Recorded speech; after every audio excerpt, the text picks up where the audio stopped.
people who write so many facts, like 10-15 facts in each answer, and they still get way below average. And people like me who write just one fact. So last year I wrote 0 facts in the entire paper. So GS 1, 2, 3, 4 I had written 0 facts because I did not know any facts. I wrote 10 pages of facts this time.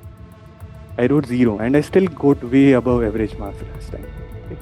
So you do not know what the examiner is thinking and what is going to reward.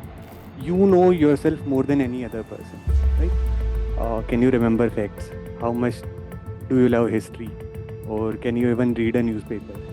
So a teacher coming there and talking to 100 students won't be able to tell you specifically what you need to do.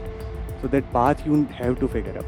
But rather than being Appo Deepo Bhave, we just blindly follow the AI-run strategy because we Google their copies, we post their topper show, and we see what they did because all of us wanna be that person, right?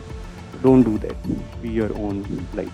Coming from IIT Delhi, I still found science and technology very hard to do because I knew how systems work, but if Japan has a particular satellite that I did not know, somebody had to teach you that very systematically, and I found their courses very, very good.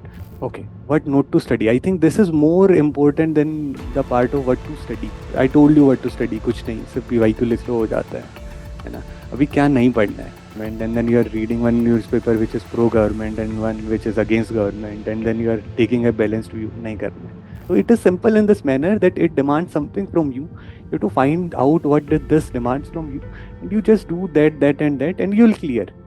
It is not easy because each of those things, finding out which stories to write in essay, how to generate those body points, is not going to be easy. You'll have to use your mind.